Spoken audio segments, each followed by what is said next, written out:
montando la Agenda 2030. Además, ha escrito numerosos artículos también sobre estos temas en diferentes medios de comunicación y luego tiene un blog que se llama joseramonferrandiz.es. Bueno, yo creo que él nos va a descifrar un poco o desvelar un poco el misterio que podríamos llamar que hay sobre el cambio climático, hasta dónde interviene la ciencia y hasta dónde la política. Y bueno, él hablará unos 50 minutos. Lo que tú necesites. Y luego coloquio que sea pues, las preguntas breves y dispersas, que todo el mundo pueda preguntar. ¿Vale? Muchas gracias. Pues nada, José Ramón, cuando quieras. Muchísimas gracias, Tomasa. Muy buenas tardes, muchísimas gracias por venir. Se merece un aplauso.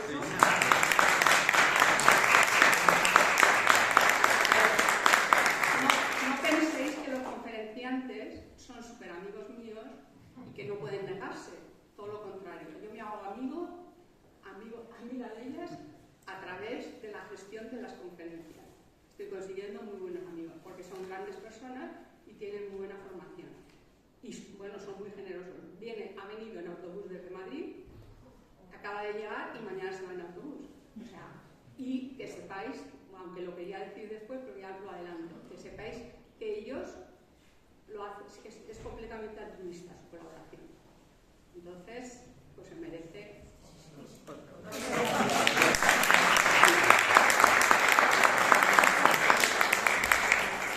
El hecho de ir y venir en autobús no tiene mérito. El mérito sería si vinieran antes.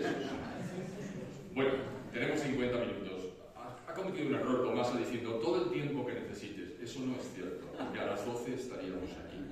Porque es apasionante este asunto que tocamos hoy. Y en general todos aquellos que he elegido, porque ya han visto mi formación, no tiene nada que ver con esto. Lo que pasa es que preparé un libro que se llama Crimen de Estado, que me llevó 15 años de documentación, acumulación de datos, y al final hice el libro y aprendí tanto que me dedico a explicar las cosas que aprendí. No porque yo sea un profesional de la meteorología o sea un físico, no, nada más lejos.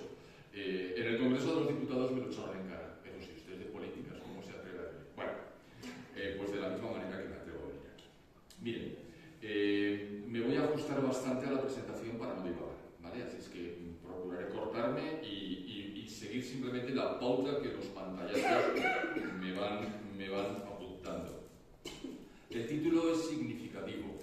Teóricamente, los análisis de las modificaciones del clima de la Tierra deberían corresponder a la ciencia, es decir, a analizar los datos, intentar explicar por qué se producen los fenómenos, llegar a conclusiones y, si es posible, anunciar qué puede ocurrir en un futuro inmediato. Y, sin embargo, no es así. Y no es así por cosas que les voy a decir bastante avanzada la presentación. Procuraré no pisarme yo mismo el terreno. Este cuadro que ven aquí, se lo voy a explicar después, ahora está en pequeñito y luego está en grande. Es un cuadro que corresponde a un organismo de Naciones Unidas que se llama IPCC. Es el acrónimo de las palabras en inglés, que no se lo voy a decir, es el Panel Intergubernamental sobre el Cambio Climático. Organismo de Naciones Unidas que publicitó en su día su tercer informe anual, lo hace cada 3-4 años en su tercer informe, pero que ha desaparecido de los archivos. ¿Y por qué ha desaparecido de los archivos? Lo verán. Vamos a empezar por el principio. ¿Qué es cambio climático? A ver, el clima cambia. Desde que hay atmósfera hay clima. Desde que hay clima, el clima cambia periódicamente. Ahora les voy a explicar un par de saltitos que ha dado el clima, pero todos ustedes se acuerdan de las glaciaciones. Más cambio climático que ese, imagínense. Y por aquel entonces los motores diésel como que no existían, por poner un ejemplo. Es decir, caray, ¿qué es lo que motiva que cambie el clima de esa manera tan radical y tan brusca? O de alguna manera menor. Bien, siempre ha habido cambio climático. Llamarlo cambio climático antropogénico o antrópico, como imputando al ser humano la responsabilidad de los cambios que se producen en el clima, históricamente no se sostiene. Pero claro, quieren en Naciones Unidas presentarlo como un fenómeno que es novedoso, pero sobre todo un fenómeno peligroso. ¿Y por qué es peligroso? Bueno, pues porque se supone, está más adelante la explicación, pero se supone que las emisiones de CO2 que el ser humano desencadena como consecuencia de su desarrollo económico en los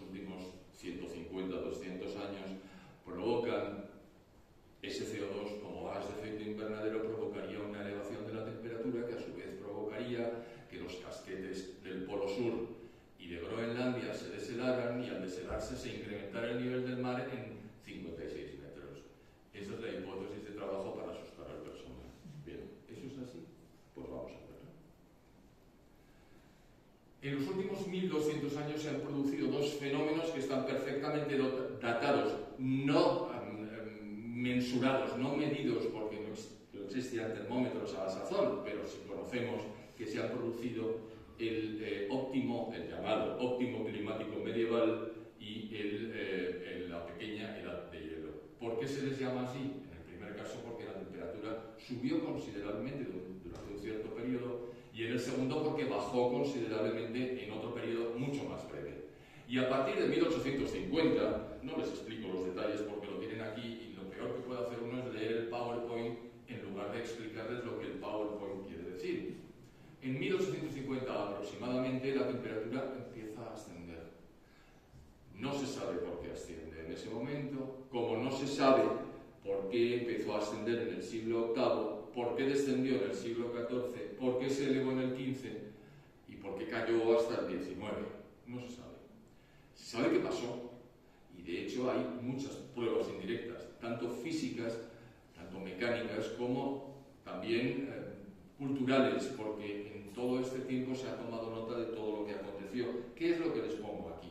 En algún momento, por ejemplo, les pongo un ejemplo muy característico. Ustedes saben que hay una isla gigantesca que les he mencionado anteriormente, que está cubierta de hielo y que se llama Groenlandia. Eso significa tierra verde, pero ustedes saben que Groenlandia es blanca. ¿Por qué es blanca? Porque está cubierta de hielo. ¿Y cómo estos chicos antiguos le llamaron tierra verde a una cosa que tenía que ser blanca? Porque ahora es blanca y se ha calentado la atmósfera. ¿Por qué era verde? Porque estaba llena de arbolado. Vamos, llena no era. Era más o menos como la sabana. Algunos arbolitos, mucha hierba, y lo aprovecharon los vikingos para colonizar las zonas en las que pudieron acceder, que tampoco eran tantas, construir iglesias, tener ganado y vivir allí durante unos 300 años. Cuando empezó a friar realmente, con la pequeña edad de hielo, se tuvieron que marchar los que pudieron, y los que no disponían de barcos murieron. ¿Por qué sabemos que había árboles? Pues porque se están dejando entrever ya, como consecuencia de que el hielo retrocede en algunas zonas, las iglesias hechas con maderas, con troncos de maderas de la zona. Es decir, ha cambiado mucho la temperatura y nosotros no estábamos de manera significativa. ¿Cuánto se ha elevado la temperatura ya en el último siglo completo? Pues unos 0,6 grados centígrados, que tampoco es una burrada, las cosas como son.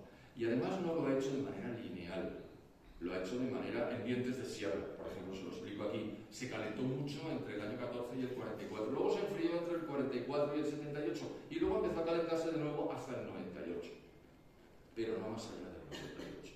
Bien, si hacemos el sumatorio, la elevación ha sido de 0,6 grados, lo que confirma que hay modificaciones en la temperatura de la Tierra. ¿Cómo estamos ahora? Que nos encontramos en el 21. Les he dicho que hasta el año 98 se calentó, pero desde el 98 hasta el 16 no se calentó. La temperatura permaneció inmóvil, como media a lo largo de los años considerados. Y esta vez sí que se midió la temperatura porque tenemos medios sobradísimos. ¿Por qué no se calentó entre el año 1998 y 2015? Si el CO2, que teóricamente es el responsable del calentamiento, sí seguía subiendo de manera lineal y sostenida. Bueno, los científicos que son partidarios de la teoría del cambio climático antrópico o antropogénico dicen, esto es una pausa y no la podemos explicar. No, mire usted, en ciencia todo tiene que ser explicado. Y se explica, porque el motor de las variaciones de temperatura no es el CO2, es el vapor de agua, que es otro gas de efecto invernadero. Les voy a decir rápidamente, luego lo tienen en un cuadro, que vamos a ver el vapor de agua, el CO2, el metano, los clorofluorocarbonos, el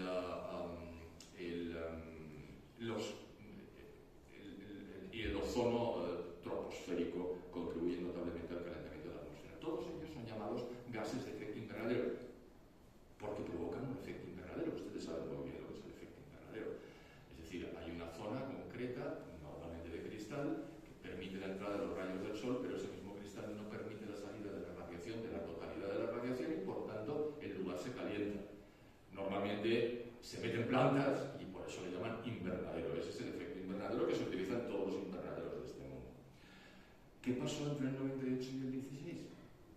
Bueno, pues que predominó la niña. ¿Quién es la niña? Pues la contraria del niño. No me estoy riendo de ustedes. Miren, en los calentamientos superficiales de las aguas del Pacífico Central se producen fenómenos periódicos que son cíclicos, en los que en algunos momentos se calienta el agua y en otros se enfría. Cuando se calienta han dado en llamarlo el niño y cuando se enfría han dado en llamarlo la niña.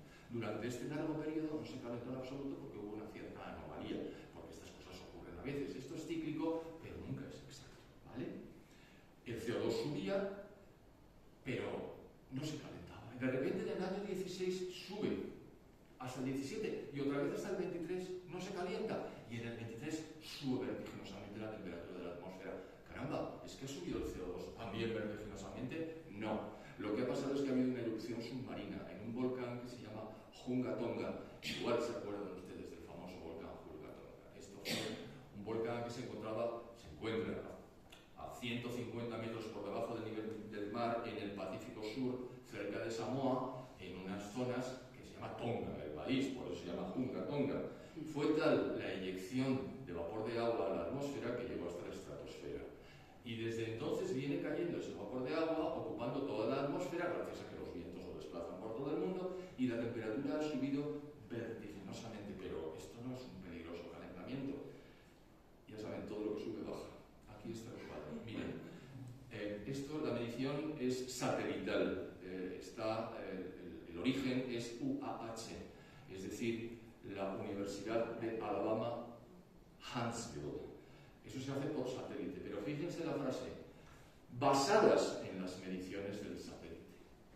¿Ustedes saben lo que es el CIS, el Centro de Investigaciones Sociológicas? Tiene cocina, es decir, los datos, los metadatos son trabajados por el equipo del CIS y luego se lo presentan a ustedes. Bueno, pues la Universidad de Alabama Huntsville, haciendo consideraciones de todo orden, efectúa algo parecido. No nos da los metadatos de las lecturas que efectúan los satélites o el satélite.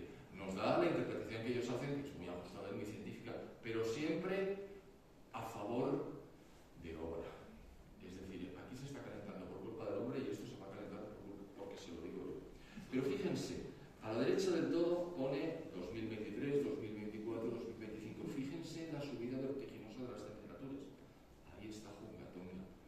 Se eleva la temperatura porque hay mucho más vapor de agua en la atmósfera que no se contaba con él, porque fue proyectado vertiginosamente desde el mar, no como consecuencia del calentamiento de los trópicos, sino porque hubo una eyección de masa coronal. Entonces, ¿cómo sabemos realmente cómo varía la temperatura? Pues miren, los americanos, que son muy suyos, tienen aquí la medición de las anomalías medias. ¿Por qué son las anomalías? Porque si les pusiera la temperatura media no dice absolutamente nada. Me parece recordar que lo he metido, pero por si acaso se lo digo. Esto que me lo he venido leyendo por el camino, pero esta es una impresión de antes de ayer y esto lo puse ayer, con lo cual no sé si lo he puesto o no, simplemente pensé que lo hacía. Miren, esta es la medición que hacen los norteamericanos de 119 estaciones meteorológicas de los Estados Unidos contiguos. ¿Contiguos? Sí, ni Alaska ni Hawái. Es decir, lo que todos conocemos por Estados Unidos. Ni Puerto Rico, Estado Libre Asociado, tampoco está metido aquí. Y estas son las variaciones respecto de la media, es decir, las anomalías, no las temperaturas. Si se fijan, claro, hay variaciones muy menores. Está el 0 grados, que es la no variación justo en el centro, y luego subidas y bajadas que se alejan de las medias anteriormente medidas. Bueno, pues no se ha modificado en absoluto la temperatura desde el año 2005, cuando comenzaron las mediciones. Esto se llama USCRN, la Red de Referencia del Clima de los Estados Unidos de América. US, Estados Unidos, Red de Referencia del Clima. Caramba, o sea que cuando cogemos los metadatos de los Estados Unidos y los entregamos como tal, la temperatura no se ha modificado. Curioso. La teoría canónica se la he inventado. El CO2 sería el responsable de que los rayos solares entraran, calentaran la Tierra y no salieran. Los gases de efecto invernadero, ustedes saben cómo funcionan. Si hay algún científico aquí que me prepare por utilizar estos métodos. Es como una mantita. Es decir, entran los rayos solares y no salen todos, se quedan. ¿Por qué? Porque los gases de efecto invernadero hacen efecto invernadero. Ya les he explicado anteriormente. ¿Saben qué temperatura habría en la Tierra si no hubiera gases de efecto invernadero? Como media, 17 bajo cero. Como media. Habría sitios con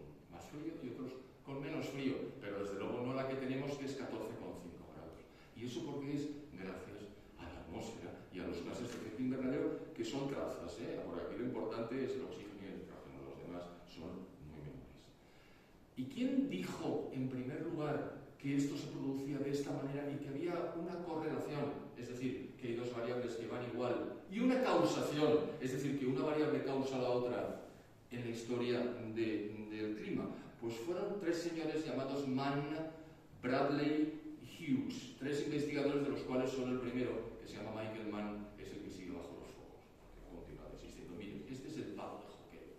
Han oído hablar del palo de hockey. Normalmente la temperatura, según dicen ellos, y las mediciones que hicieron era más o menos estable, con ligeras variaciones, incluso descendía, hasta que en 1850 les suena la fecha, cuando empezó a elevarse la temperatura por razones desconocidas. Pero lo toman como referencia, porque dicen, ahí empezó la revolución industrial, luego empezaron las emisiones de CO2 a lo loco, a lo bestia. Bueno, pues entonces se elevó la temperatura. ¿Ven? Este es el palo de hockey. La temperatura va a seguir subiendo vertiginosamente. La parte roja son proyecciones que hizo Mann. Claro, la culpa es nuestra. Si está elevando la temperatura, se va a diluir la capa de hielo. Nos vamos a morir todos. Ustedes saben que eso va a pasar, pero no porque vayan a subir los niveles de paro. El palo de hockey está mal hecho. Está deliberadamente mal hecho. Y ahora les voy a explicar por qué digo con toda tranquilidad deliberadamente mal hecho, porque tenemos datos y tenemos documentos que así lo prueban. Hay una serie de científicos que han entrado a analizar las mediciones básicas que había efectuado Mann, analizando por el procedimiento de la dendroclimatología, que es analizar los anillos de los árboles para inferir de ahí las temperaturas que se han ido produciendo, contando los anillos de los árboles. Hay árboles que viven 4.500 años, están en las montañas rocosas en Estados Unidos, ahí hicieron las mediciones. Pero tú no puedes hacer mediciones en un sitio sin tomar en consideración la humedad, solamente en las montañas rocosas y aplicar a todo el mundo. No debes, pero lo hizo. Muchos científicos han echado por tierra el asunto. Miren, este es el palo de hockey, es decir, la temperatura en el año 1400, en pleno óptimo climático medieval, era más alta. Estos son los datos, se los dejo aquí porque esto es abierto, es decir, los datos que yo he encontrado, aparte de que están en mi libro, que ya se lo ha comentado antes Tomasa, también están en el PowerPoint. Yo estoy encantado de que ustedes quieren que puedan mirar. Es decir, no es cierto. Pero no es que no sea cierto porque los científicos hayan recuperado los documentos con los datos de Mann, Bradley y Hughes y los hayan reestudiado y digan, oye, que de aquí no sale lo que tú dices que has hecho. Hizo trampa. Bien. El 17 de noviembre del año 2009, en una unidad de investigación climatológica de la East Anglia University, en el Reino Unido de la Gran Bretaña, en ese CRU, que se llama Climate Research Unit, aparece un correo electrónico de Michael Mann, que le dice al señor Jones, que es el que gestiona los datos, dice, ocúltame el descenso de las temperaturas. Literalmente es hide the decline. Ese descenso ocultado porque me destrozas el planteamiento. ¿Cómo lo sabemos? Porque entró un hacker y sacó 1000 correos electrónicos y los editó y los publicó. Se montó la mundial. A eso se le llama el Climate Gate. Ustedes se acordarán del Watergate, que acabó con el presidente Nixon, porque entraron los republicanos en la sede de los demócratas en un edificio de Washington DC que se llama Watergate, de ahí el Watergate, y lo pusieron a la luz y eso le costó la persecución al presidente norteamericano. Bien, pues exactamente lo mismo, uno se metió, sacó la documentación y no le ha costado nada a nadie, porque inmediatamente lo ocultaron. Porque la hipótesis canónica, como decía anteriormente al principio de un pantallazo, es que esto se está calentando por la acción del hombre y que hay que tomar medidas. Ya vamos entrando un poco en harina. ¿Cómo que hay que tomar medidas? Sí, sí. Hay que evitar este calentamiento global, que es del hombre, con trampas, pero del hombre. A ver, el CO2 es uno de los gases de efecto invernadero. Ni es el más importante, ya lo verán, de lejos. Ni siquiera cada molécula calienta más la atmósfera de lo que la hace la molécula del vapor de agua o la del óxido nitroso, que es la que más calienta molecularmente hablando.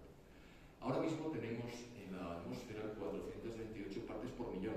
Antes les he dicho que era un gas traza, muy menor, aparece con dificultad, es muy difícil buscar mecanismos y herramientas muy afinadas para encontrar el CO2. 428 partes por millón es 0,0428%, muy poquito. ¿Qué va a ser eso el que calienta la atmósfera? Hombre,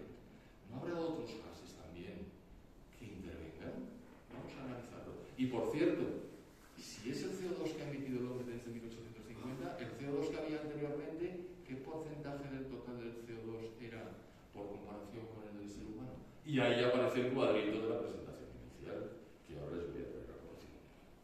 Miren, esto apareció en el organismo de la ONU, que rápidamente lo borró porque dijo, Dios mío, qué metedura de pata. Efectivamente. El porcentaje de CO2 natural, que es la columna primera de la izquierda, en relación con el total es del 97,1% del total. Esto quiere decir que el 2,9% es el de origen humano. ¡Anda! Así es que con el 2,9% de uno de los varios gases de efecto invernadero, que ni siquiera es el que más calienta, ni por supuesto el más abundante, ustedes me quieren convencer a mí de que es el responsable del calentamiento y que hay que detener las emisiones de CO2 para evitar que ese calentamiento sea catastrófico. Ya, este cuadro es vital. Ya les dije antes que me tiré 15 años buscando datos. Encontraba los datos y los guardaba. Y esa suerte tuve. Encontré el dato, lo guardé y luego el dato ya no estaba. Aquí no lo van a leer, pero miren, lo que hacen en Naciones Unidas es eliminar el vapor de agua como gas de efecto invernadero. Si lo quito, entonces el CO2 es el primero, pero hay que ponerlo. Y entonces el 95% del total de todos los gases de efecto invernadero es vapor de agua. El 95, nada que ver con el 97, con uno que les he dicho anteriormente, se parece, pero no es lo mismo. Caramba, o sea, que 19 vigésimas partes del total de los gases de efecto invernadero es el vapor de agua. ¡Buah! Y de los demás, bueno, el 5% será el CO2, no, es el 3,6%, porque luego viene el metano, el óxido nitroso, los clorofluorocarbonos y otros gases como por ejemplo el ozono que les he dicho anteriormente. Y la suma de todos esos es el 100%, y aparece aquí. Y luego hay otro cuadro que no se ve muy bien, pero que es muy mono, y nos indica claramente que el ser humano no modifica la cantidad de agua que hay en la atmósfera. ¿Por qué? Nosotros no producimos vapor de agua, nosotros trabajamos con el agua sólida, con el agua líquida y con el agua gaseosa, pero porque está. ¿Por qué? Pues el 0,001% del total del vapor de agua que hay en la atmósfera es de origen humano. Alguna reacción que se ha producido, pero sin interés en producir vapor de agua. Nosotros no tenemos interés en hacerlo. Puede ser un epifenómeno o un efecto secundario o unos restos de una síntesis química, pero nada más. 0,001 del total. Es decir, el vapor de agua es un dato, está dado. Y luego viene el CO2, del que el 0,117%, que es la forma de poner de otra manera la parte humana, es humana. La parte del CO2, perdón, es humana. Luego viene el metano, el óxido nitroso y gases varios, misceláneos, porque si no, no es. Es decir, fíjense la diferencia enorme, es muy gráfico, por eso lo he traído a colación. El vapor de agua ocupa la inmensa mayoría de los gases de efecto invernadero. Pero además, hay un fenómeno que afecta al CO2 que se llama saturación. ¿Qué significa? Pues significa que según va avanzando el porcentaje de CO2 en la atmósfera, satura la atmósfera y tiene menor capacidad para incrementar la temperatura. Alguna tiene, pero cada vez menos. Esto los economistas lo llaman, yo como no soy economista, pero me he criado con ellos y de hecho pues, mi condición funcionarial es de economista del Estado, he aprendido mucho, es la ley de los rendimientos decrecientes, que explicaban en los libros de texto cuando yo aprendí que la primera Coca-Cola te satisface enormemente, o la versión, no estoy haciendo propaganda, y te la tomas y quedas nuevo. Y luego te dicen, tómate otra. Pues la segunda no te apetece tanto, pero bueno, te la puedes tomar. Bueno, la tercera, mira, es que no me apetece más, ¿no? Que estás saturado. Eso es un fenómeno económico y un fenómeno físico. Miren, la parte que es negra indica el porcentaje de CO2 en la atmósfera que no permite la vida. Les he dicho anteriormente que nos moriríamos si no hubiera gases de efecto invernadero porque la temperatura media sería de 17 bajo cero. Pero hay otra cosa que ustedes conocen muy bien, que es la fotosíntesis. Es decir, para que las plantas existan, tienen que generar con cargo a la luz la humedad y el CO2 riqueza, que son azúcares, tejidos, etc. Los animales y nosotros nos comemos las plantitas y vivimos los animales y nosotros. Luego nosotros nos comemos los animales, pero eso es otra historia que no tiene nada que ver con el CO2. ¿Qué quiero decir con esto? Que cuando hay menos, y aquí lo pone, de de 150 partes por millón. Recuerden, ahora estamos en aproximadamente 430 partes por millón. Bueno, pues si hay menos de 150, las plantas mueren. Y eso se produce durante las grandes glaciaciones, en las zonas donde hay glaciación. Claro, afortunadamente no se llena toda la tierra de hielo. Llega aproximadamente hasta un poquito más allá de los Pirineos, cubre toda Europa, cubre toda América del Norte, la parte norte de Asia, etc. Pero donde no, sigue habiendo muy pequeña cantidad de CO2, las plantas languidecen, pero sobreviven afortunadamente para nosotros, y entonces alzan el vuelo cuando el CO2 natural se vuelve a elevar. En la última edad de hielo que les he mencionado, no había 150 partes por millón, había 180. Eso permitió que las plantas sobrevivieran. Después, en el periodo preindustrial, es decir, hasta aproximadamente 1850, la concentración era de 280 partes por millón. ¿Qué efectos tiene eso en la temperatura? Pues miren la curva superior. La curva superior es que la temperatura va subiendo muy rápidamente, aunque el CO2 sea muy bajo porque está al principio, es decir, las primeras moléculas del CO2 calientan mucho la atmósfera, pero luego van calentando cada vez menos, como ven por la inclinación de la curva. Hasta que llegamos a la situación actual. Este mapa es del año 2020, este cuadro, este gráfico, perdón. Eso quiere decir que había 410 partes por millón, pero el ejemplo sigue igual. Ya ven cómo se va elevando cada vez menos la temperatura, por mucho que aumente el CO2 de la atmósfera.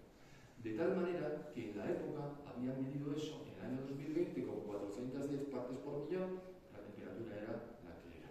Y hay una cosa que los americanos, un fenómeno que se han inventado ellos, y dicen, bueno, la sensitividad del clima, es decir, la duplicación de los niveles de CO2, ¿qué incremento de temperatura va a producir? Y se hacen los cálculos, purita química, y dicen, cuando se doble el CO2 dentro de 150 años, el incremento de temperatura debido al CO2 será de 0,35 grados centígrados. Es decir, aproximadamente la mitad de lo que se produjo como elevación de temperatura en el siglo XX. ¿Me quieren ustedes hacer creer que esto va a ser letal y que va a hacer desaparecer el hielo de la Antártida y de Groenlandia? Yo no les creo, ¿saben? Este mapa, este gráfico está exactamente igual, pero a la inversa, cuando dice el calentamiento, el efecto de calentamiento del CO2, y habla de que cuando el porcentaje es del 20%, la temperatura sube 1,8 grados, fíjense, con muy poquito. Pero según va subiendo, es decir, 420 en el año 25, como es un poco posterior, se lo traía, el incremento de temperatura es prácticamente despreciable. Ven esa pequeña cantidad de la columnita azul que está abajo, y así sigue porque prácticamente es asintóticamente igual a cero, es decir, no se elevará más por mucho que se eleve el CO2. Todo el CO2, el 97% natural y el 3% humano. Y además es que no hay correlación entre el CO2 y la temperatura. ¿Por qué digo que no hay correlación? Porque las variables no corren paralelas. Les he traído unos cuantos gráficos para que lo vean.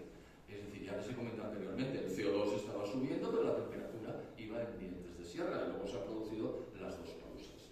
Entonces, ¿cómo podemos decir? ¿De qué depende la temperatura? Bueno, aquí les traigo a colación los ciclos de Milankovitch. Este es un tema, lo explico mucho en el libro. Milankovitch era un científico serbio que, sin haberse asomado ni una sola vez al cielo, estableció cuáles eran los movimientos de la Tierra en torno al Sol, y lo hizo con una precisión matemática extrema. Era un extraordinario matemático. Y desde entonces sabemos cómo se modifican las temperaturas. Fíjense, los americanos otra vez, claro, yo estaba ya algún tiempo y la verdad es que tienen un montón de cosas buenas, otras no tanto, nosotros también.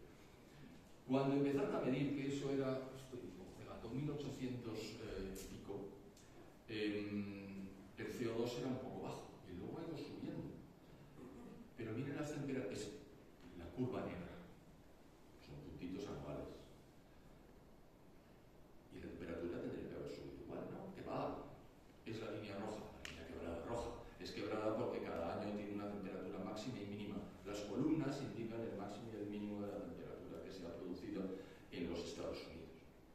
¿Qué correlación hay aquí? No hay ninguna. Si no hay correlación no puede haber causación. Son cosas distintas. Si un fenómeno no va paralelo a otro, pues entonces no me preguntes si es que uno ha causado otro, porque eso es imposible. Ahora nos vamos a remontar a 600 millones de años. ¿Cómo ha ido la temperatura y cómo ha ido el CO2? Pues mira, el CO2 es el negro y la temperatura es el azul, perdón, la traza negra y la traza azul. Ya no es un tema desde 1800 y pico, 800 y mucho, hasta ahora, no, es 600 millones de años. Bueno, pero nunca ha habido más CO2 que ahora, con lo cual esto es un peligro objetivo, que no que.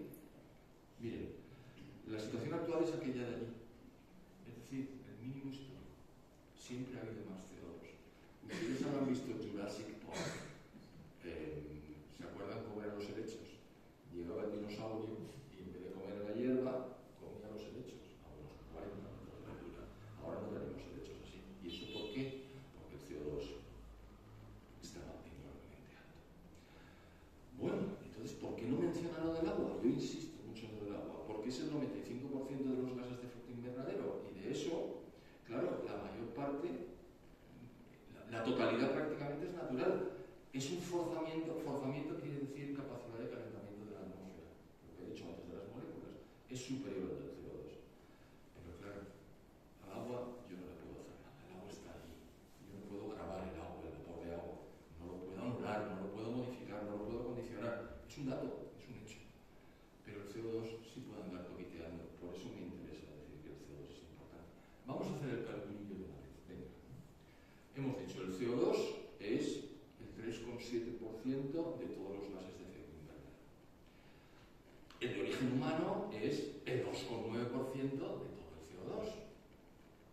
¿Qué porcentaje de todos los gases de efecto invernadero es el CO2 de origen humano? Multiplicamos los dos datos y nos da 0,1%. ¡Ajá! O sea, que por el 0,1% de CO2 de origen humano, ustedes quieren destrozar las economías occidentales, ¿verdad? Pues va a ser que no. ¿Y por qué les digo yo eso de que ustedes quieren destrozar las economías occidentales? Porque lo dicen ellos. Claro, normalmente no está a nuestro alcance, pero cuando te lees las actas y la documentación relacionada con las reuniones que efectúan los miembros preclaros de Naciones Unidas reunidos para tratar del clima, va y lo dicen. Pero antes les contaré. En el año 88, antes de que Mann, Bradley y Hughes dijeran aquello del palo de hockey, ya Naciones Unidas había creado el IPCC, que lo tienen arriba en azul, el panel intergubernamental sobre el cambio climático, que está para demostrar que el ser humano es el responsable del calentamiento. No para ver quién es el responsable del calentamiento. Si ustedes miran los documentos constitutivos del IPCC, ahí lo dicen. No, esto es para demostrar que es el ser humano. Literalmente es cómo cambia el clima por la acción del hombre y solo por ello. Hace informes, ahí ven los años, en el tercer informe es donde aparecía ese cuadrito azul que les he enseñado que luego desaparece. Y luego en 1992 la ONU organiza la Cumbre de Río, que tiene un nombre que es Conference on Environment and Development. Y esa lleva a una segunda organización que llamaremos UNFCCC, porque si vamos a verlo en inglés cada vez nos dan las 12. Y el secretario general, que era un señor que había trabajado en la industria petrolera toda su vida, ya era mayorcillo, Maurice Strong, dice: ¿y si un grupito de líderes mundiales decidiera que el principal peligro para la Tierra viene de las acciones de los países ricos? Para salvar el planeta, el grupo decide que no es la única esperanza para el planeta que las civilizaciones industrializadas colapsen. No es nuestra responsabilidad hacer lo posible. Eso está pasando. Caramba, qué cosas decía este señor. Pero bueno, vamos a pasarlo por encima porque no es tan importante. ¿Cómo que no? En el año 2010, el que entonces era copresidente del IPCC, organismo que les he mostrado anteriormente, dice: uno debe de, se llama, ese está vivo, así como el anterior, Maurice Strong, ya falleció porque era mayorcillo, Ottmar Edenhofer, no, este es un hombre que era bastante joven entonces, y un hombre maduro, inteligente, y dice: uno debe desprenderse de la ilusión de que la política climática internacional es política medioambiental. Hay que desprenderse de eso, esto es una ilusión. Por el contrario, la política del cambio climático trata sobre cómo redistribuimos de facto la riqueza del mundo. ¿Cómo hacen los socialistas para redistribuir riqueza? Es muy fácil. Destrozan la riqueza y nos mantienen a todos a nivel de la pobreza. Pues algo parecido, ¿verdad? La política política climática no tiene casi nada que ver con la protección del medio ambiente. Es un problema político. La Conference of the Parties, eso de COP, lo habrán visto recientemente porque se ha celebrado una en Recife o en Belén, no lo tengo muy claro, en Brasil, la 30ª, ya llevan 30 reuniones.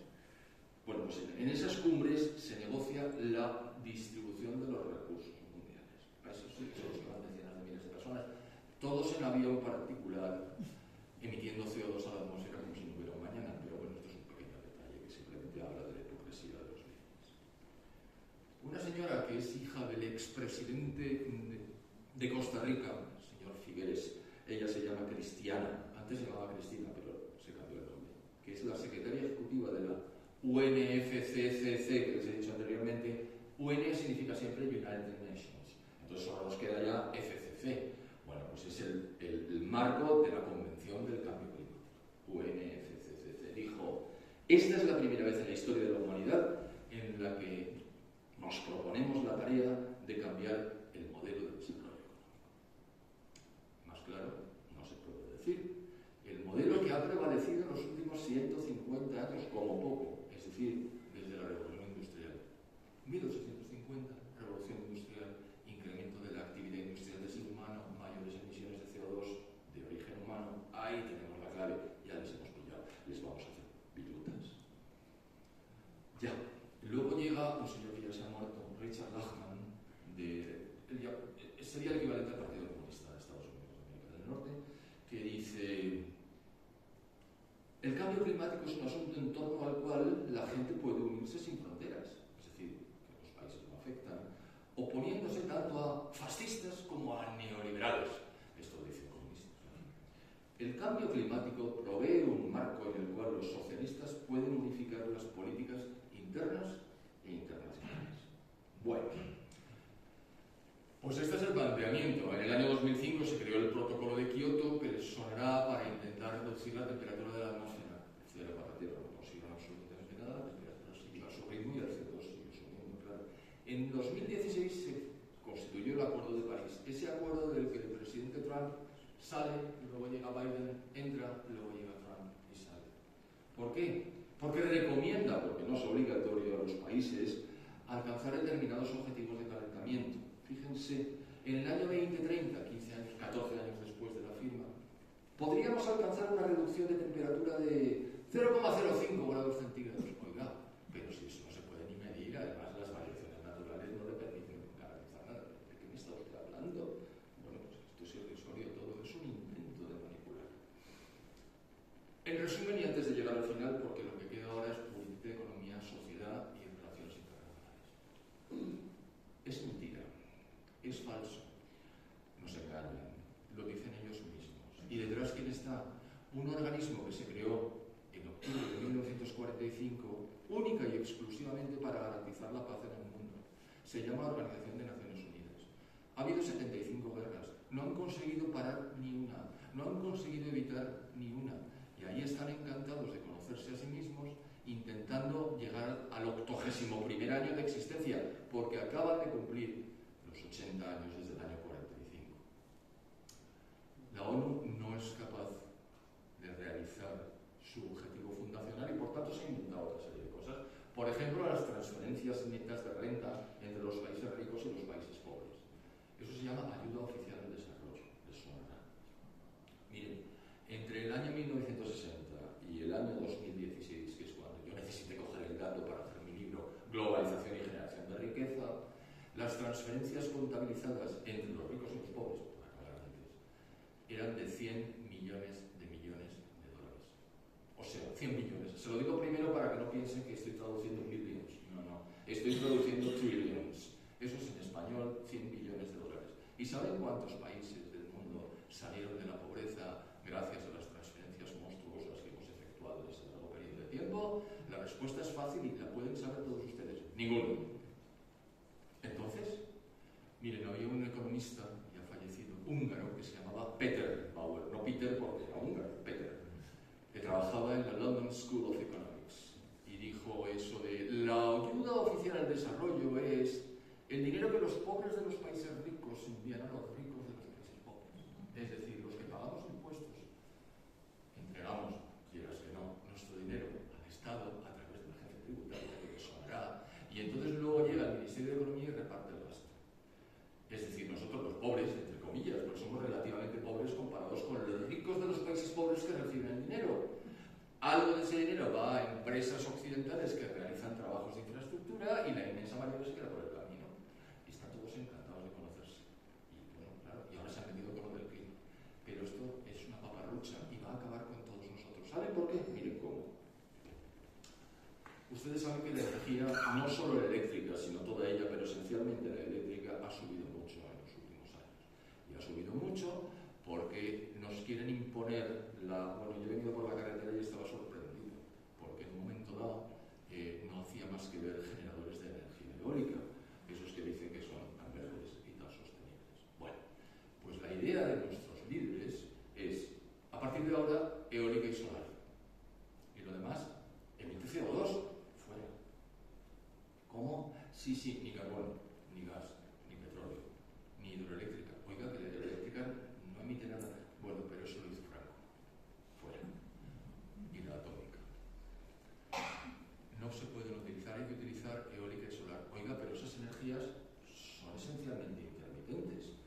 Quiero decir, así como una central nuclear está constantemente produciendo energía eléctrica y una central hidroeléctrica reversible, mientras cae el agua por la turbina, produce energía, y cuando ha caído todo el agua, un suponer, cogemos por la noche, que es cuando hay menos demanda, y cuando hay alguna energía sobrante, que es baratísima, es de coste cero, volvemos a subir el agua, por eso es reversible, a una zona superior donde se almacena, para volver a bajar al día siguiente cuando hay más demanda y la energía es más cara, y poderla utilizar sin emitir CO2. Bueno, pues eso tampoco.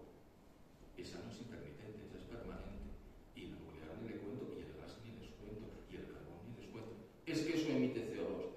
Ajá. Entonces, cuando no sopla el viento y es de noche, ¿qué energía eléctrica tenemos, señores? No.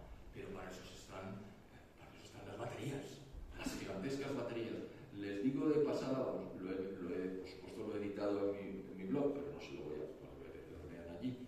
El coste de almacenamiento de las baterías es aproximadamente 1000 veces superior que el coste de almacenamiento del agua y un poco más bajo que el coste de utilización de las alternativas. Las baterías son monstruosamente caras. Bueno, no, pero hay que hacer eso. Oiga, es que no tenemos baterías. Bueno, pues mientras no tenemos baterías, tenemos centrales de respaldo. ¿Qué es el respaldo? Cuando no sopla el aire, no luce el sol, alguien tiene que producir el gas, las nucleares. Ya. O sea que durante un tiempo vamos a tener que tirar. Sí. Bueno, y entonces, ustedes a lo mejor se piensan que la eólica y la solar es más barata que el gas, el petróleo. No. Eso se lo explico. Es muy largo de contar. Vamos, muy largo. En abstracto, mire usted qué poquito consume, vamos, una vez producido, que tiene un coste enorme, este generador de energía eólica produce muy barato, porque el viento, yo no tengo que pagar el viento a nadie. Ah, muy bien, pero ¿y cómo conecta usted esto a la red? ¿Y cómo contabiliza las centrales de respaldo? Bueno, pero yo lo que quiero demostrarle a usted es que la eólica es muy barata porque tanto el sol como el aire son gratis. Pues miren, la energía ha subido vertiginosamente en Occidente. Y cuando uno sube el precio del input, o dicen los economistas, básico de toda la producción, porque la energía está en todas partes y la eléctrica también, el coste de nuestras producciones sube. Cuando el coste de nuestras producciones sube, nuestros productos, bienes y servicios no pueden competir en los mercados internacionales con aquellos países cuyo coste de energía no ha subido. Por lo tanto, nos quitan los mercados. Pero eso es solamente el primer paso. El siguiente paso es que nos quitan nuestro mercado, porque tampoco podemos producir más barato para adentro. Producimos igual de caro para adentro que para afuera. Y llega China, por acabar pronto, y nos vende sus cosas más baratas que las nuestras porque él lo produce con energía barata. Anda. ¿Y entonces qué va a pasar? Pues que vamos a dejar de producir un montón de cosas. Por ejemplo, los alemanes están muy fastidiaditos con los motores de explosión, porque doña Ursula von der Leyen y toda su banda ha decidido que en el año 2035 ni se pueden producir, ni se pueden comprar ni utilizar vehículos de motor de explosión en la Unión Europea, y estamos a 10 años vista. Tienen que ser eléctricos. Oiga, ¿quién produce los vehículos eléctricos? China. ¿Quién tiene los recursos para producir los vehículos eléctricos? El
tiene usted que incrementar los impuestos, ¿qué nos va a quedar a nosotros?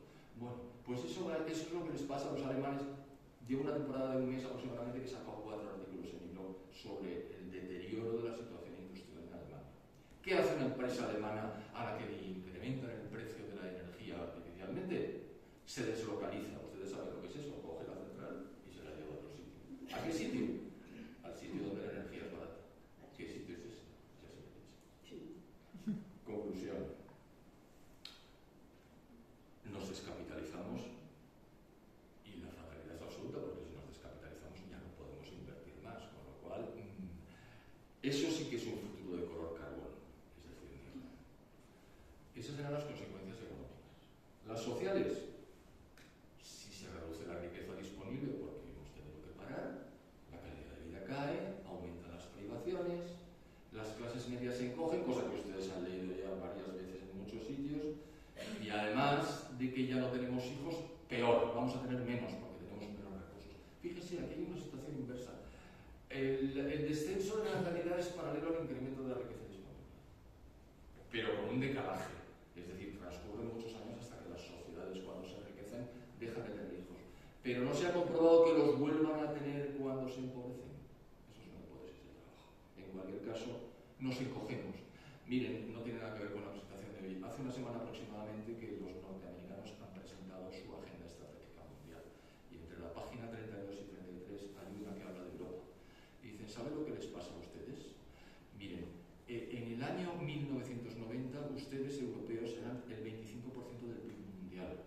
Y en el año 24 son ustedes el 14% del PIB mundial. Sigan por ese camino y verán lo que les pasa. Se han molestado muchísimo los líderes europeos. Decirnos a nosotros, no perdone, no es nadie, es simplemente la realidad. ¿Usted quiere ver la realidad o simplemente le molesta el mensajero? Bien, pues algo así. Claro, encima, ustedes saben lo que es la tasa de reproducción. Perdón, me vuelvo a salir del texto, no saben lo que es el texto. ¿Saben cuál es la tasa de reposición demográfica? ¿Cuántos hijos por mujer tiene que haber? 2,1. Si hay 2,1, se mantiene estable la población. Eso no es descenso, esto es mantenerlo estable. ¿Saben ustedes cuál es la tasa que tenemos en España ahora mismo? 1,3. ¿Saben cuál tienen en Canarias? 0,9. Y aspiran a continuar existiendo. Es una cosa sorprendente, porque que la gente no se dé cuenta, yo no quiero tener hijos, voy a tener un perro. Bueno, tengo 0 hijos. Pero quienes toman las decisiones desde el punto de vista político y administrativo están obligados a saber esto. Y si no, simplemente desapareceremos, lo cual no tiene ninguna gracia. Y además, hemos visto las económicas, hemos visto las sociales. ¿Cuáles son los efectos políticos? Pues les he puesto 5. Las instituciones se van descomponiendo. ¿De quién depende el fiscal general? Pues eso. Bueno, pues algo parecido. Empieza el caos y los desórdenes internos. Que no me creen, intenten ir a un mercadillo de Navidad en Alemania, intenten caminar por el centro de Londres, a ver si hay desórdenes y hay caos o no lo hay. El imperio de la ley se descompone porque no se aplica. Y además se aplica asimétricamente. Y no estoy hablando del ministerio, ¿cómo se llama ese ministerio? De la señora Montero. Crecerá el número de dictaduras. No ya en África, que es constante lo de los golpes de Estado, porque nunca han tenido instituciones sólidas desde que se les embarazaron de los países europeos occidentales, que eran las metrópolis. Se independizaron, pero sus instituciones nunca han tenido solidez. Por lo tanto, es su signo. Pero no es el nuestro, que hemos tenido instituciones enormemente sólidas, que son las que hacen que un país sea grande, ¿no? Y luego lo que generará son intervenciones militares. No soy partidario de apostar porque soy funcionario. Los funcionarios no apostamos. Bueno, algunos sí. ¿Cuántos años creen que vamos a tardar en tener guerras civiles en Francia y en el Reino Unido de Gran Bretaña? Pues no vamos a llegar al 2030. No me lo he puesto porque lo he puesto, pero tomen nota. Y luego hay consecuencias geopolíticas.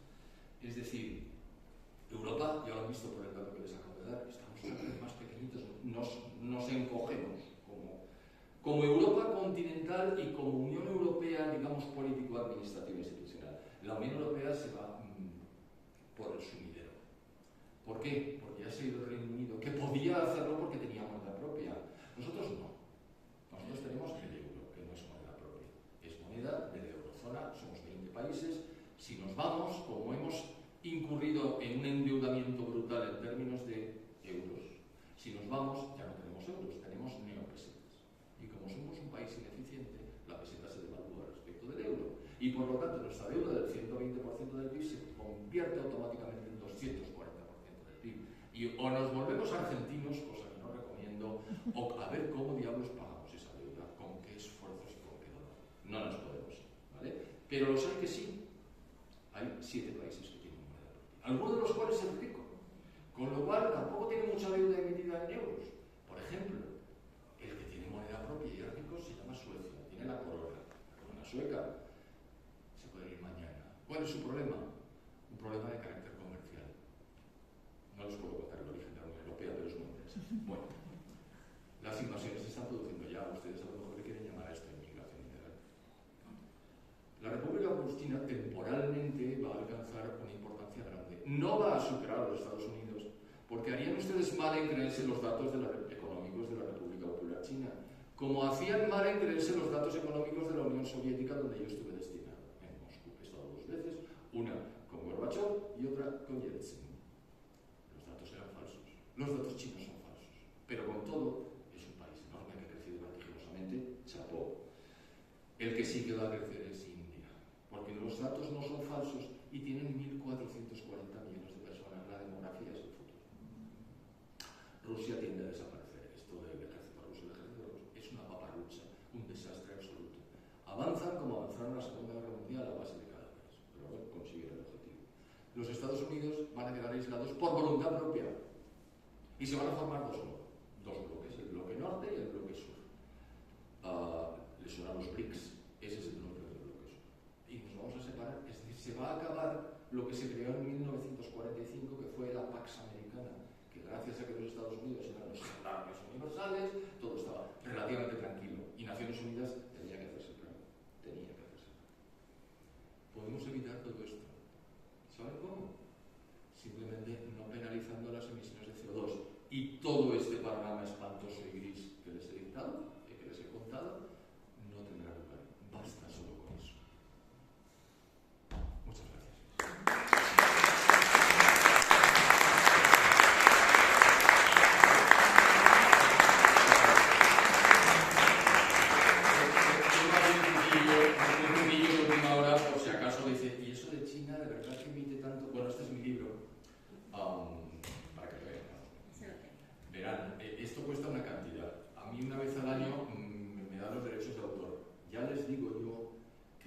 Libro que venda, no vamos a salir del agujero. Pero en todo caso, este es mi libro, yo se lo tengo que decir. Miren, ¿ven ese país en azul? Esas son las emisiones de CO2 de la República Popular China.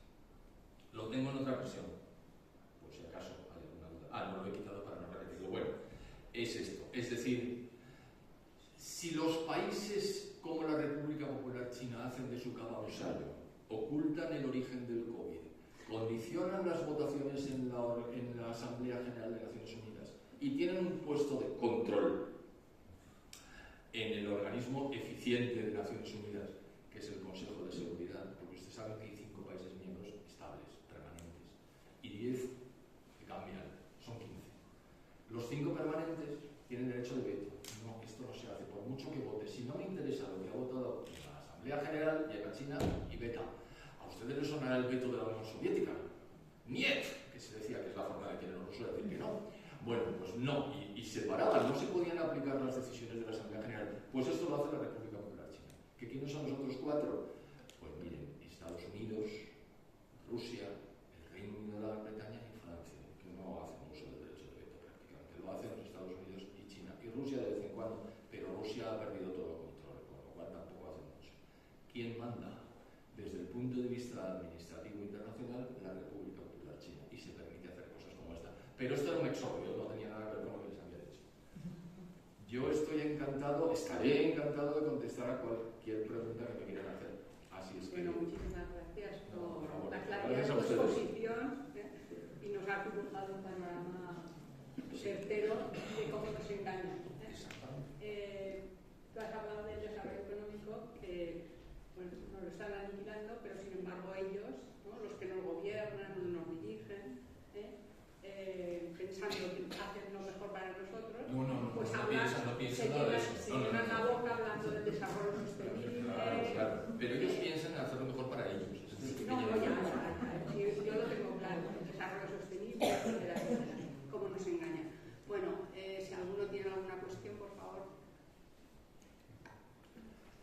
supongo que se te oirá.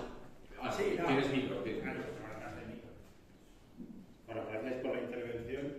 A mí es que dos cositas. Una, me preocupa mucho la falta de libertad de expresión. Es decir, yo hoy en día es que pones en tela de juicio un poco cualquier cuestión del clima y eres un negacionista y por tanto un fascista.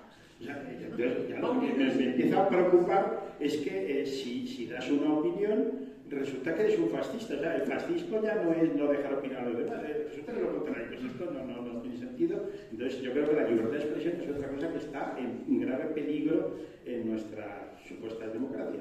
Y luego, por otra parte, es que me sigue costando ver un poco la finalidad económica, que decir, que nos dejamos. ¿Qué podemos hacer los ciudadanos normales si nos están tomando el pelo de esta manera? No sé, ¿hay algo que nos pueda aconsejar para el ciudadano normal?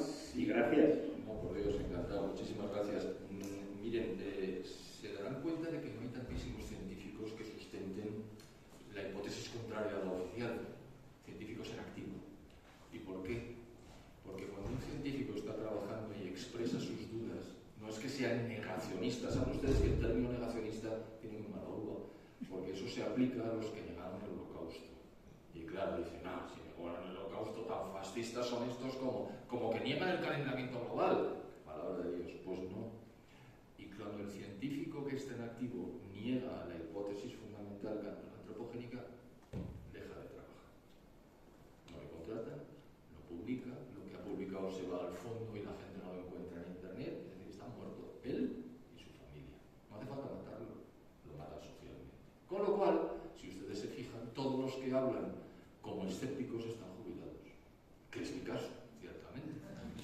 Bien, es verdad que yo soy muy atípico, aparte de que mi trabajo no tenía nada que ver con esto. Yo hacía informes para mi ministro, para mi embajador, trabajaba con África Negra durante 9 años, por eso conozco muy bien el subcontinente, y luego trabajos internos en el ministerio, etc.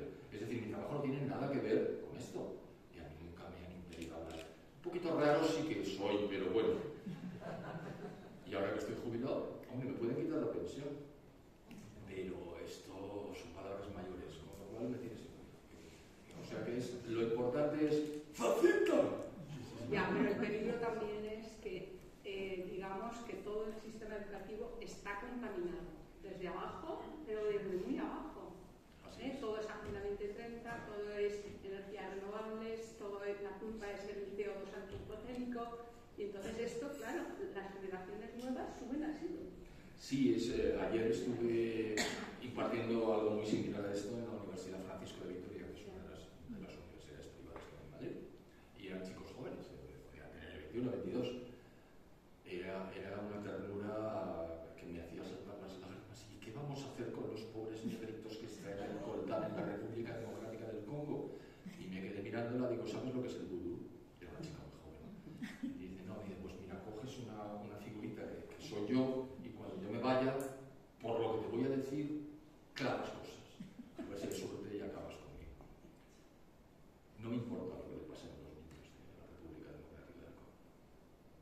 Ya está. Me importa lo que le pasen a mis niños, que están todos muy mal educados y cuyo futuro es cero. ¿A quién tiene que importarle lo que les pase a los niños que están en la República Democrática del Congo extrayendo coltán por orden de China? A ver si nos vamos a confundir aquí quién es el que compra el coltán de la RDC. Pues a los líderes de la República Democrática del Congo. Ese país obtuvo la independencia en 1964 y desde entonces está en guerra. La última con Ruanda. Quizá les suena. Ruanda es un país bastante más pequeño. Hace como 15 años hubo una situación terrorífica, hubo un genocidio. Los Hutus mataron 1 millón de Tutsis.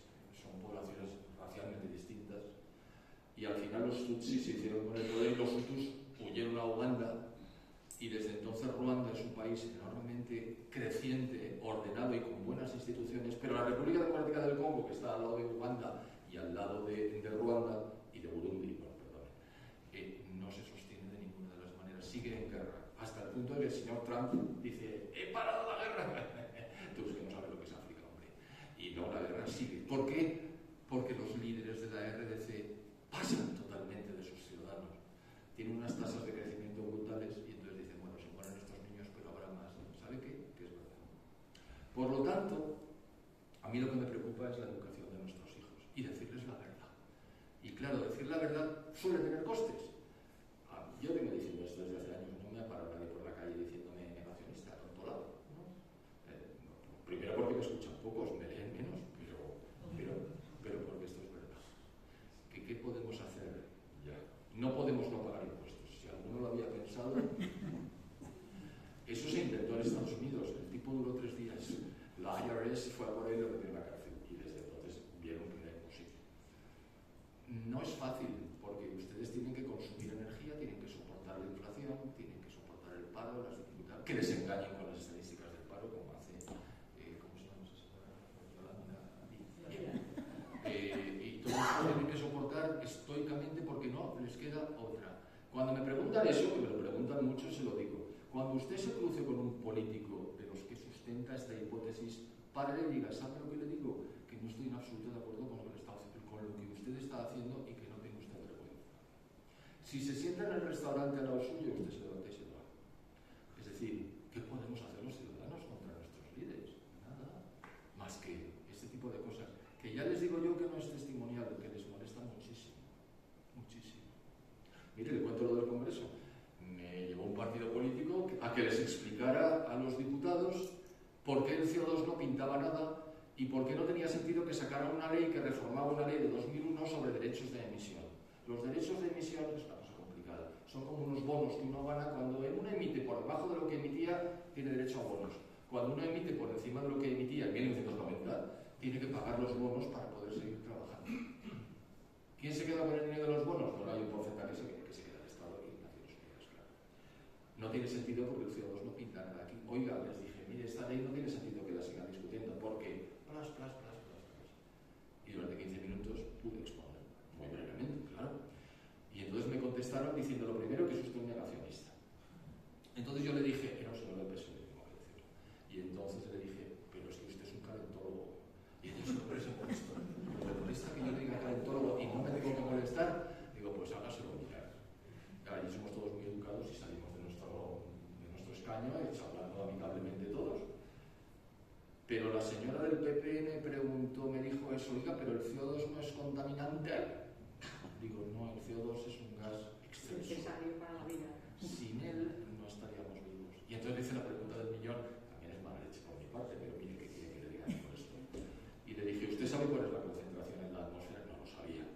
Digo, ¿y usted sabe cuál es la concentración de CO2 que tiene usted en los pulmones? Dice, mandé. No sabía la señora que inspiraba oxígeno y exhalaba CO2. No parece que lo supiera.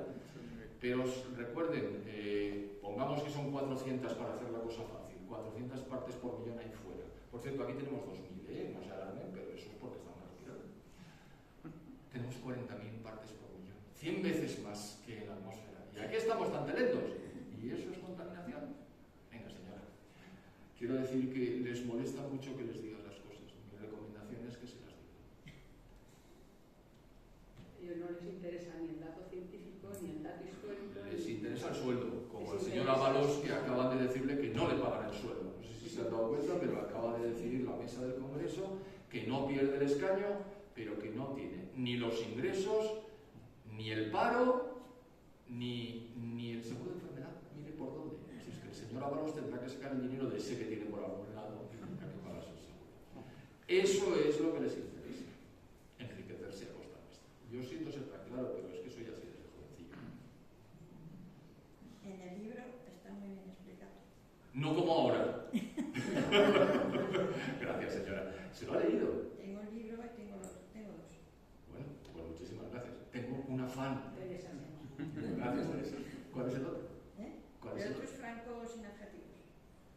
Ahí en ese yo hubiera hecho, y me meto donde no me llaman, un poco más una relación de legislación de entonces, que fue el gran cambio social, que ahora se niega y que ahora lo estamos fastidiando.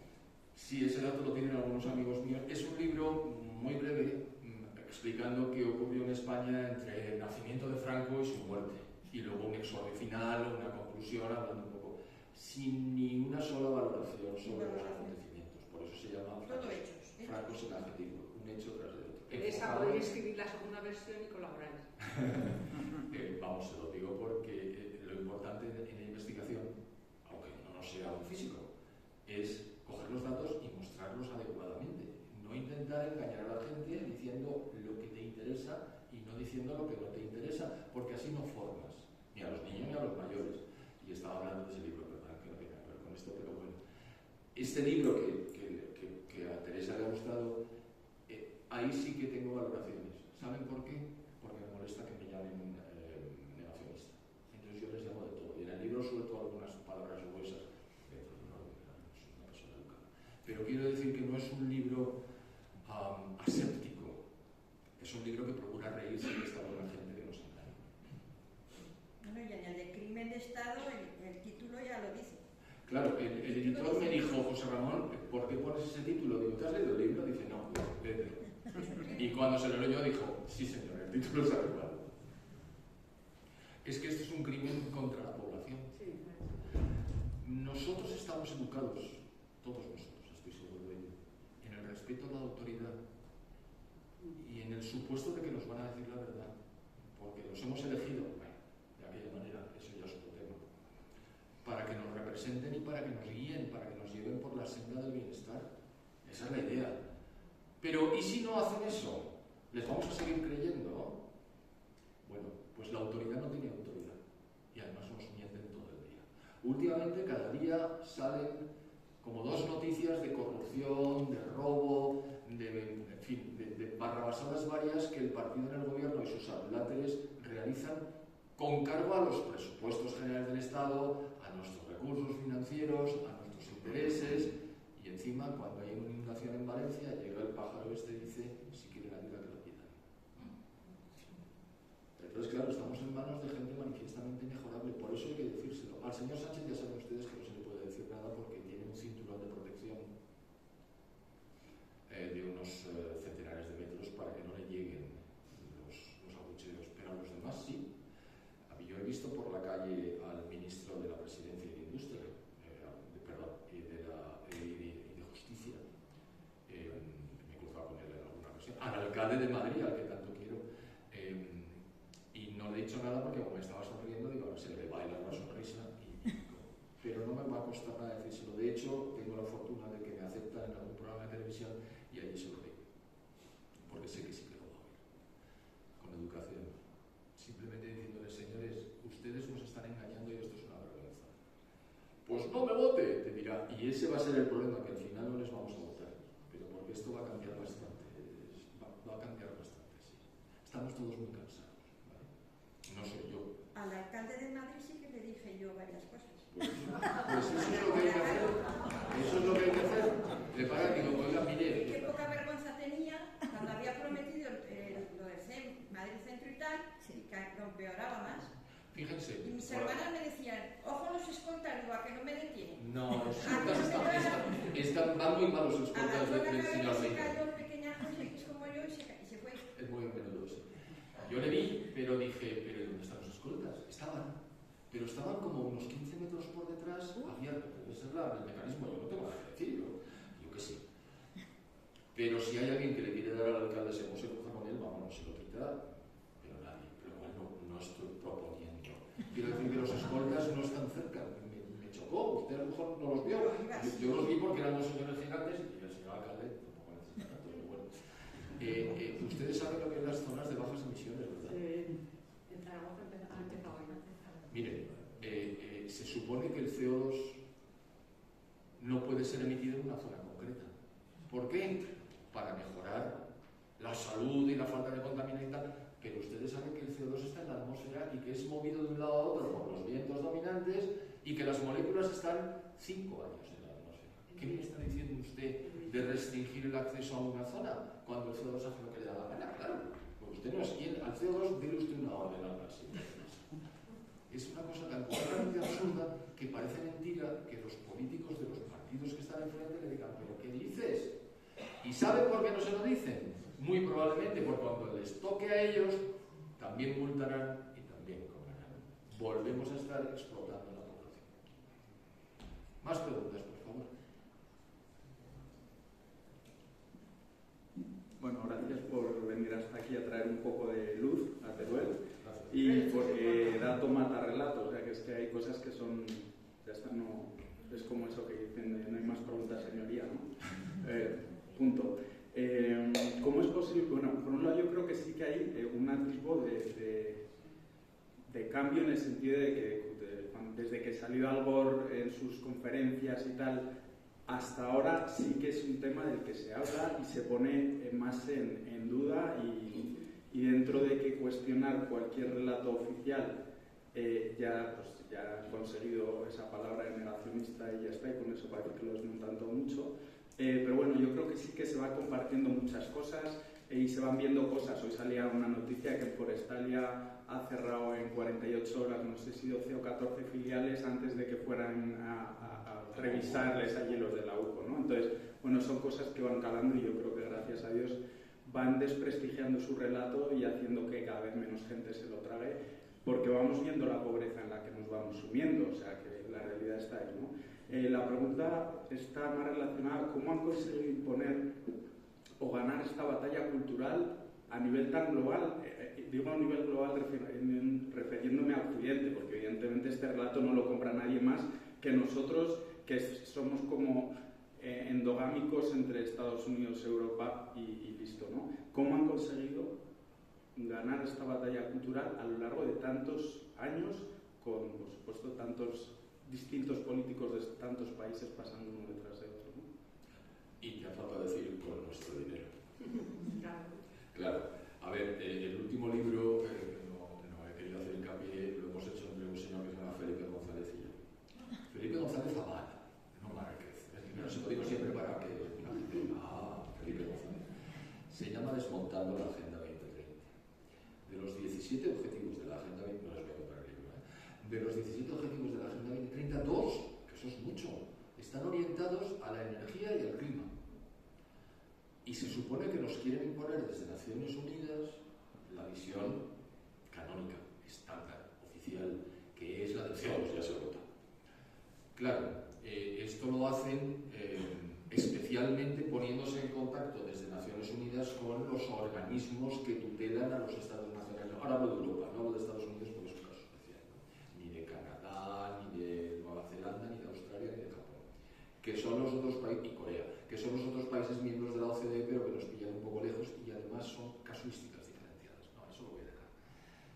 ¿Qué hace la Unión Europea? Seguir a pies juntillas los planteamientos de Naciones Unidas. ¿Por qué? ¿Es que acaso se lo creen? Recuerden quién es la persona que se encuentra al frente de la Comisión. Ustedes saben que la Comisión Europea tiene 3 grandes organismos. El Banco Central Europeo ellos mismos no lo consideran un gran organismo, por un problema de institución. Es la Comisión, que es como el Consejo de Ministros, el Parlamento Europeo, que es como las Cortes, y el Consejo, donde están representados los 27 países. Luego está el Tribunal Superior de Justicia, pero eso es otro nivel. Al frente de la Comisión, que es el Consejo de Ministros, está la Sánchez de la Unión Europea, que se llama Ursula von der Leyen, que es del PP, de la CDU. La CDU es la Unión Cristiano-Demócrata Alemana, que está en coalición con la CSU, que es la coalición social cristiana alemana, que está en Baviera, fundamentalmente. Es decir, es un partido de derechas, por decirlo de alguna manera. Luego en la práctica no es así, pero nominalmente sí. ¿Y qué está haciendo? ¿Qué está haciendo? Pues imponer la agenda como lo hacía Jacques Delors, que era su antecesor. Es decir, en el Parlamento votan de consumo, iba a decir las derechas y las izquierdas, no, los socialistas y los populares. Y tienen mayoría, no por mucho tiempo, a pesar de que están utilizando todos sus malas artes. ¿Eso qué quiere decir? Pues que desde hace muchos años la Unión Europea, que sí tiene fuerza de obligar, nos impone las decisiones que Naciones Unidas inspira y auspicia. Y le dirán, vale, sí, pero usted no me ha contestado. Claro. ¿Y quién es el que influye en Naciones Unidas? Hasta que la tenemos. Ustedes saben lo que es el COVID. Y ustedes saben lo que es la Organización Mundial de la Salud. Ustedes recordarán que cuando salió el COVID a la luz, que estábamos todos muy desconcertados porque inicialmente se entendía que era una enfermedad que se transmitía por la respiración y luego resultó que el problema grave era sanguíneo, es decir, la coagulación y los problemas con algunos componentes.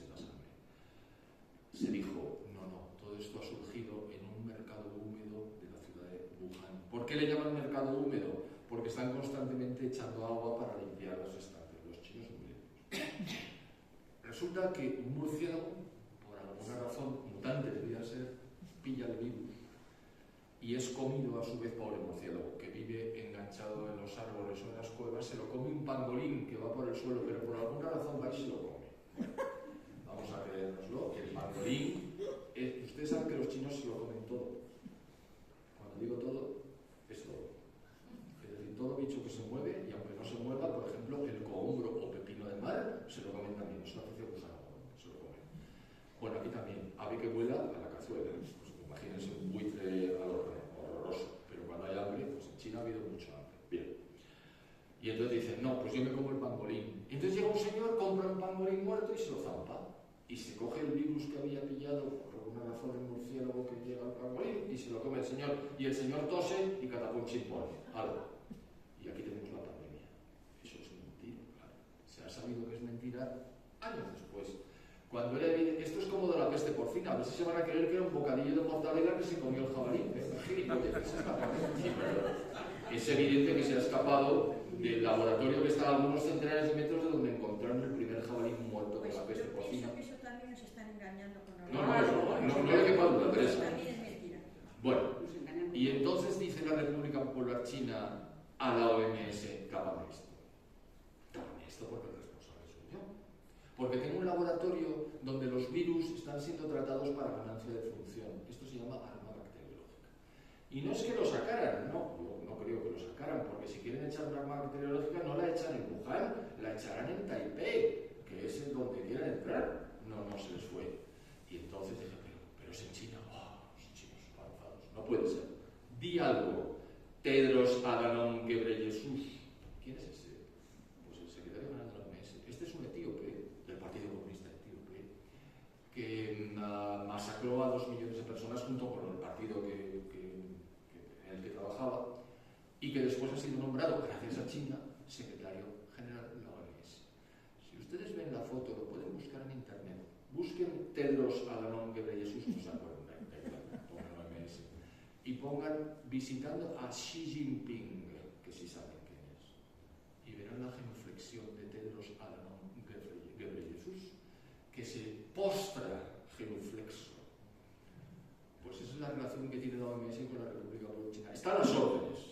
Entre eso y la compra de votos en la Asamblea General, todo avanza paralelamente y el no pagar nada relacionado con el CO2 y hacer lo que le da la gana. Esto es la República Popular China, que está detrás de los planteamientos de Naciones Unidas, indicando a Naciones Unidas lo que tiene que hacer, y mientras tanto la Unión Europea a la orden. Y ya estoy contestando la respuesta. Los chinos instrumentan a las Naciones Unidas a nosotros, y nosotros, el gobierno nuestro que está para servir a usted, o sea, a nosotros, pues inmediatamente dice lo mejor para los españoles. Pues no, lo mejor para ellos que siguen apoyados por la Unión Europea. Esto va a saltar por los aires, sí, pero mientras tanto se están quedando con el santo y con la limosna, sobre todo con la limosna, que es la expresión castiza. ¿Qué podemos hacer? Me ha preguntado antes este compañero. Pues seguir pagando impuestos, claro, pero explicar las cosas en casa, a los amigos, en los restaurantes, en los bares. Claro, esto es la buena nueva. A ver, no quiero decir que hagamos apostolado, porque parece un poco exagerado, pero hay que contar la verdad, porque si no nos seguirán tomando el pelo.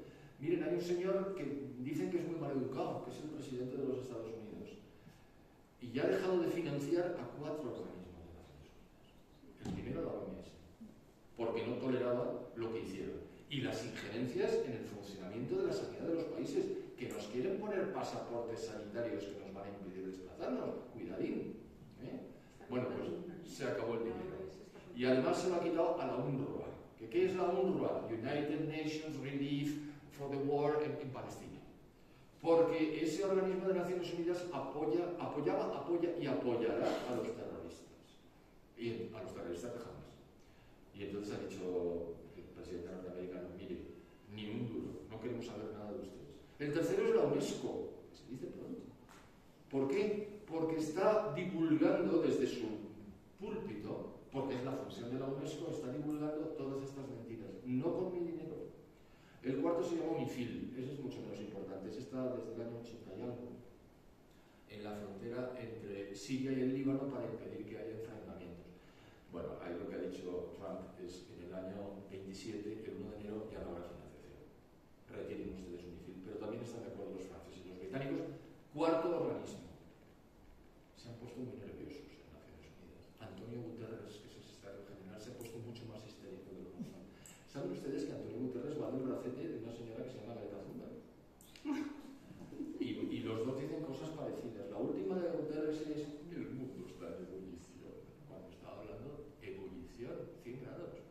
No se puede ser más imbécil, pero el tío está al frente de Naciones Unidas y se hace lo que él dice. ¿Quién le dice a él lo que tiene que hacer? Ya se lo he contado.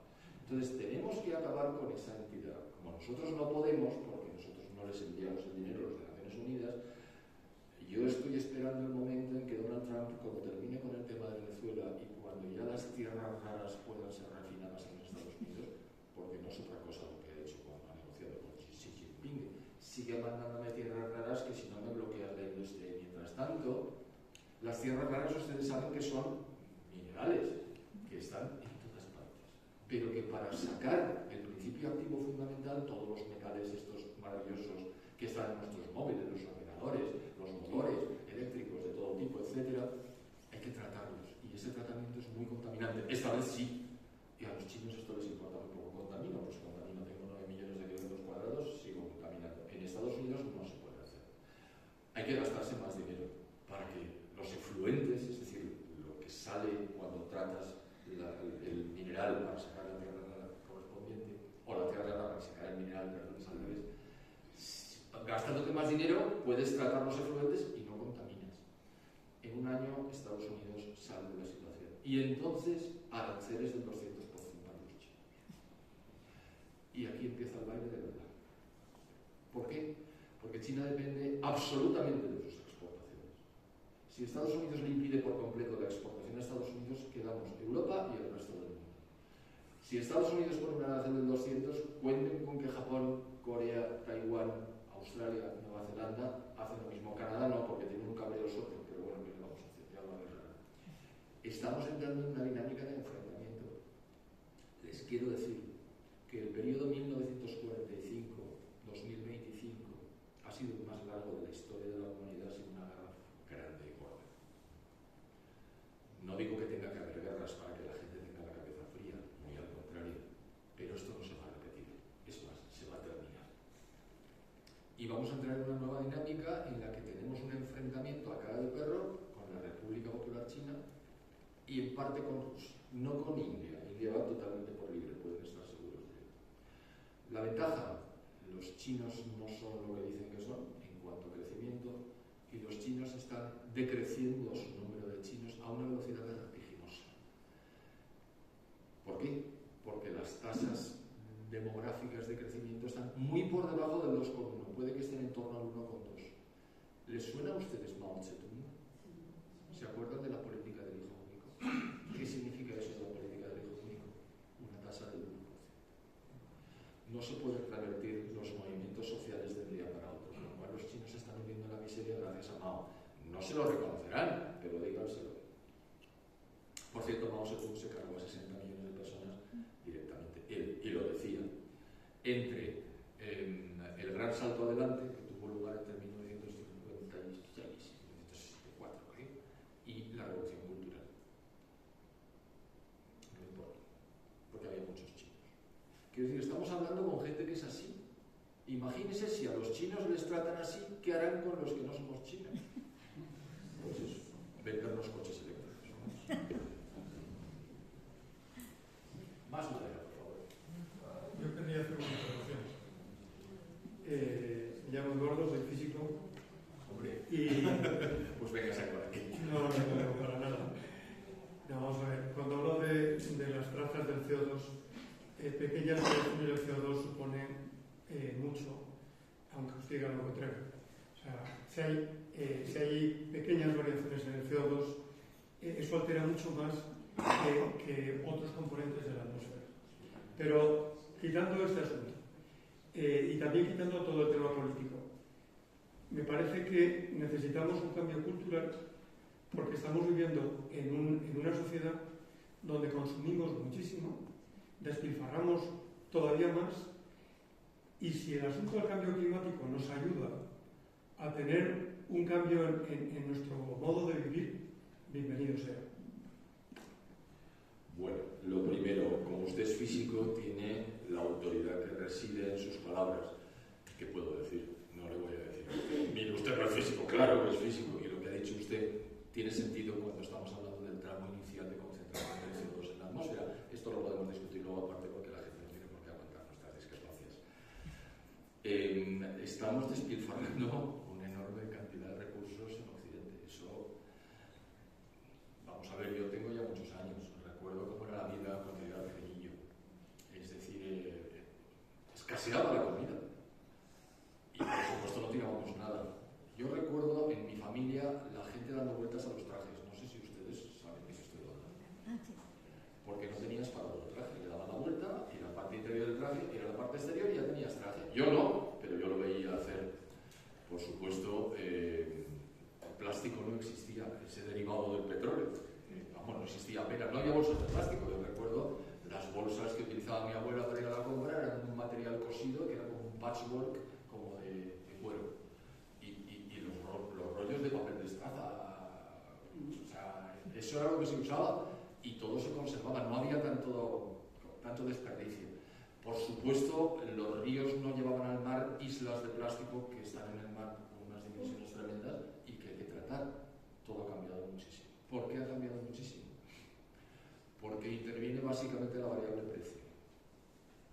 Que yo estoy arrimando las cosas a mis amigos. Es decir, si el plástico costara la intemerata, no usaríamos plástico. ¿Por qué no pasa? Porque tenemos petróleo para aburrir y seguiremos teniendo petróleo para aburrir durante centenares de años. No hagan caso de que se va a acabar el petróleo, no se va a acabar. Por la variable precio. Cuando el petróleo escasea relativamente, la gente invierte buscando petróleo. Y lo encuentra, porque el petróleo está. Si no encuentra bolsas de petróleo líquido denso más o menos y tal, encuentra rocas donde está el petróleo en pequeñas esferas que se llama fracking, y de hecho los americanos ahora son el primer país productor y el primer país exportador de gas, de petróleo gracias al fracking. Ese fracking que existe teóricamente desde 1948 se ha aplicado masivamente desde 2005, 2006 o algo así. Es decir, la tecnología es la que permite que las señales que envían los precios nos habilitan para encontrar soluciones a los problemas que se nos plantean. Soluciones a los problemas que se nos plantean. Esa es la clave. Si tenemos un problema, lo resolvemos. Ustedes no estaban vivos, pero en Nueva York, en 1880, el problema gordo era la caca de caballo. ¿Por qué? Porque no había coches. Había coches de caballos. Nueva York había ya crecido en altura bastante y había mucha gente en muy poco sitio. Y todos los coches eran llevados por caballos. ¿Qué hacen los caballos? Ya se lo he dicho. Y entonces, en los periódicos de la época, alguno de los cuales he visto reproducido en facsímil es: nos vamos a ahogar en bosta de caballo. Porque efectivamente, claro, iban andando y había mucha gente quitándola. Pero si vamos controlando los laterales, nos vamos a morir todos en caca de caballo. El coche. Por cierto, el primer vehículo era eléctrico, la batería. Y luego ya vino el motor de explosión y ya no hay más caballos haciendo transporte en Nueva York desde hace muchísimo tiempo. Hubo un problema y se resolvió como consecuencia de que había que resolver el problema. Voy a la segunda parte. Mire, a mí que me digan la verdad. ¿Es usted un despilfarrador nato? Y la gente, mucha gente dirá: tiene usted razón, voy a procurar morigerarme. La condición humana no es esa, usted lo sabe como lo sé yo. ¿Cómo se morigera uno? Vía precios. O vía impuestos. Esto es muy bruto, pero es así. ¿Cuándo la gente deja de hacer algo? Cuando le cuesta tanto que no le conviene. O cuando ha desaparecido la angula en nuestros ríos y entonces tenemos la gula del norte. Que no tiene nada que ver con la angula, claro, la forma. Y el ojito que le pintan, está muy bien hecho. ¿Por qué? Porque se han acabado. Bueno, se han acabado, pero prácticamente. Ya no se utilizan como antes. Y eso con muchísimas cosas. Hay cosas que han desaparecido. Pero el carbón no. Y el carbón es lo que más repartido está en el mundo como origen para la producción de energía, que se lo he comentado antes. Los países más pobres seguirán quemando carbón, seguirán emitiendo CO2 a la atmósfera Y lo que haga la Unión Europea no significa nada en términos de CO2 global. Entonces, ¿cuál es la solución? Pues es que no va a pasar nada. No va a pasar nada con el CO2 y el... Sobre todo, no me asuste a los niños, porque una de las chicas de ayer en clase me dijo, no me atrevo a tener niños. Dije, la madre que los parió a estos tíos que están diciendo que el desastre es inminente. Claro que nos vamos a morir todos, pero hombre, deje usted que la gente viva.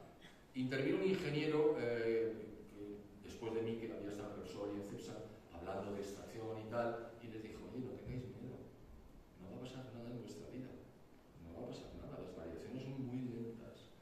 Cuando Naciones Unidas nos amenaza, es porque hay unos modelos que han creado los científicos capaces de hacerlo, porque no es nada fácil hacer un modelo, la gente se cree que hacer un modelo está chupado, donde hay una serie de variables que tienen unos comportamientos que el científico establece, introduce unas, quita otras, esto lo sabe usted como lo sé yo.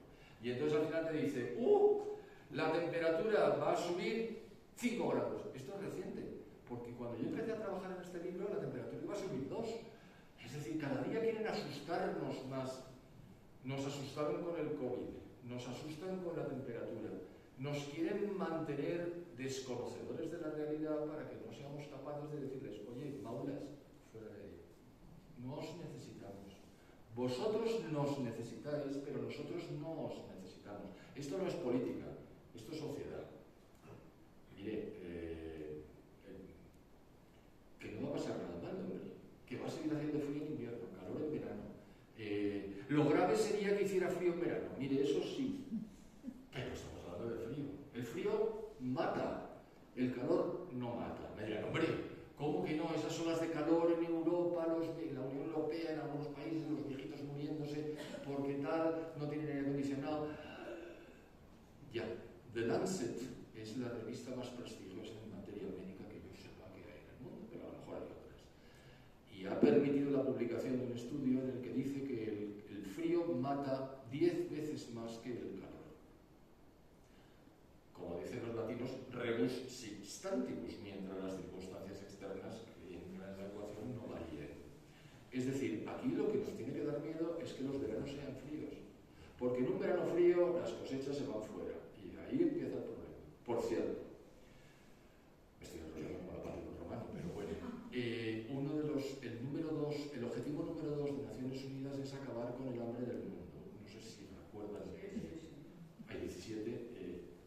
Luego te metes y es, hombre, está más matizado, pero la propaganda es acabar con el hambre en el mundo, con lo cual, ¿quién va a decir que no? Pues claro, yo quiero acabar con el hambre en el mundo, y la número 1, quiero acabar con la pobreza en el mundo. Es inmensa tontería desde el punto de vista económico, porque no es posible, pero bueno, quiero que los ríos no estén contaminados, pues claro, quiero que no haya islas de plástico en el mar, pues claro, pero luego te metes y resulta que está todo muy distorsionado. ¿Saben cuántos habitantes hay en el mundo? Somos 8.000 millones. Dicen que somos, yo me lo creo. Estamos produciendo alimentos para 10.000 millones de personas y de personas con hambre. ¿Eso qué quiere decir? ¿Es un problema de producción? No. Sin embargo, el objetivo número 2 está diciendo constantemente mejoremos la eficiencia, transfiramos fondos a los países más atrasados, bla, bla, bla. Es un problema de instituciones, es un problema político. Volvemos a la República Democrática del Congo. No se mueren de hambre porque están en la zona fértil de África y tienen prácticamente comida al alcance de la mano. No es así, pero es mucho más así que en el Sahel, donde no crece prácticamente. Pero si no llega la comida a las manos de los consumidores potenciales, no es porque no se produzcan alimentos, es porque no se distribuyen adecuadamente, porque no hay instituciones adecuadas. Y estoy hablando del Estado, del fiscal general del Estado, etc. Es decir, no hay un problema objetivo de producción, hay un problema político gordísimo. Y ese problema político se tiene que resolver diciendo la verdad para que la gente diga, oiga, usted me ha estado tomando el pelo, yo quiero tener mi vehículo de gasoil de 15 años que está perfectamente bien mantenido y quiero entrar en el centro de Madrid. Pues le voy a meter una multa, pues le voy a sacar de la silla. Y no queda otra.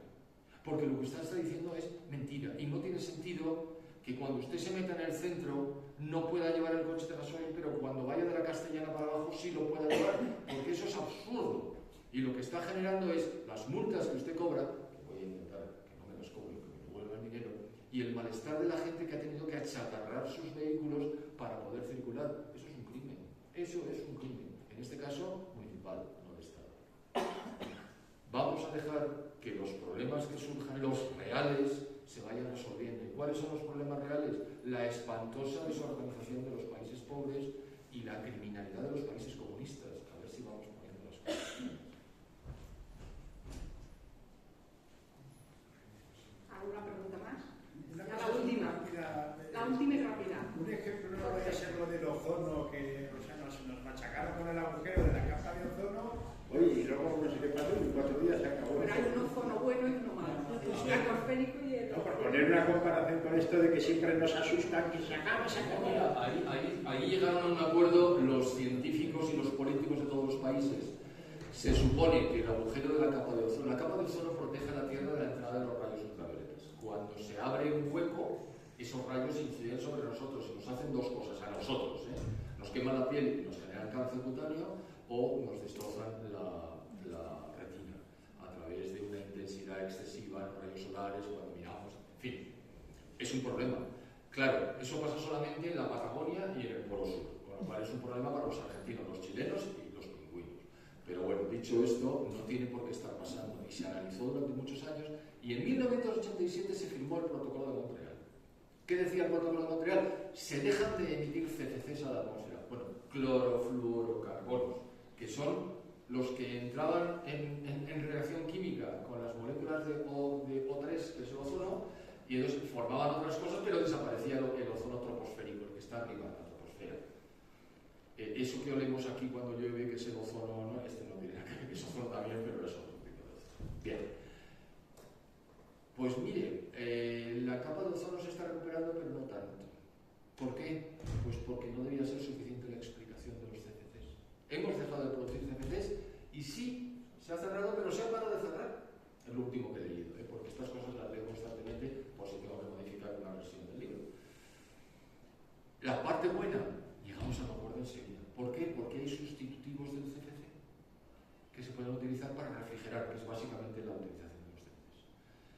El CO2 no tenemos alternativa a la emisión de CO2, lo siento mucho. Si la tenemos, ojo, si todo el mundo dejara de emitir CO2, podríamos hablar de la chorrada. Y estaría bien lo que ha dicho este señor que se acaba de ir, que nosotros redujéramos nuestra capacidad, pero todos, de consumo. Y los costes los subiéramos todos a la vez. Eso tiene sentido. Sería como el Protocolo de Montreal de 1987. No tiene base, pero tiene sentido. ¿Por qué? Hombre, todos a la par. Aquí sin engaños y sin trampas. Pero eso no va a ser. El indio no lo va a hacer. El chino no lo va a hacer. El ruso no lo va a hacer. Les puedo dar más países. Estoy hablando de países grandes. No tiene sentido. No tiene sentido. Lo que contamina a la hora de quemar el carbón son los residuos volátiles, no el CO2. Hace mucho tiempo ya que las centrales energéticas eléctricas de carbón no emiten a la atmósfera nada más que CO2 porque tienen filtros que evitan la salida de esos efluentes que son dañinos. Las boinas que había en Madrid, yo estoy hablando de Madrid todo el tiempo, yo soy de Valencia, pero prefiero estudiar a Madrid y me quedé. Yo vivía en Pozuelo en un momento dado, que es fuera de Madrid y está un poco más alto. Entonces bajabas por la calle de La Coruña y veías la boina y decías, ¿y esto qué es? No es el CO2, que no tiene color ni olor ni nada. Es los residuos de la quema de las calefacciones que había en las ciudades. Eran de carbón originalmente. Recuerdo a los señores que metían carbón con una especie de sacos en la cabeza, completamente negros, los metían en las calderas, en los sótanos, donde estaban las calderas y se iban. Claro, si todos quemamos carbón, el polvillo del carbón, de la quema del carbón, ¡pum!, te pone perdido el aire. Y eso es muy malo. Ustedes saben lo que es el smog, que en España no se habla de eso. Eso es la mezcla de niebla y restos de carbón. Eso mató en Londres a más de 1000 personas en un fin de semana, porque no pudieron respirar. Los que tenían enfermedades respiratorias fallecieron porque no podían respirar, literalmente. Y fue entonces cuando Londres empezó a tomar medidas. Un problema, una solución. Los ríos de España, yo lo recuerdo cuando era jovencillo, iba con mis caballos por ahí, estaban todos llenos de espumarajos, los peces muertos, no sé cuántos tal. Se acabó el verter los residuos industriales en los ríos. Hombre, no es que haya ahora sirenas paradas en los ríos, pero ya no tienen ese aspecto repugnante y ese olor imposible que huele uno cuando va, por ejemplo,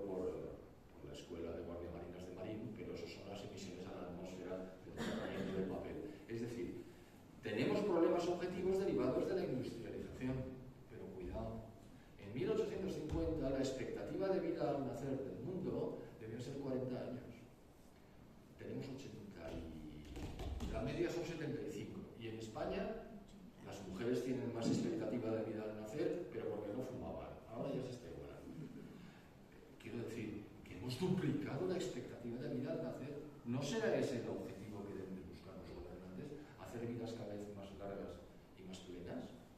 Y lo demás, a resolver los problemas cuando se planteen, no antes. Eso es lo que yo creo que hay que hacer. Bueno, yo me puedo quedar aquí porque como tengo excedentes aquí de la silla,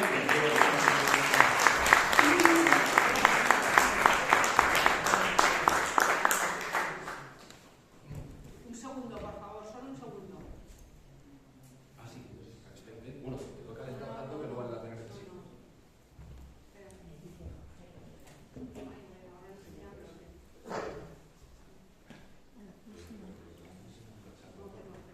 Ah, lo habías depositado sobre la tierra, eso. ¿No se va? Ahí,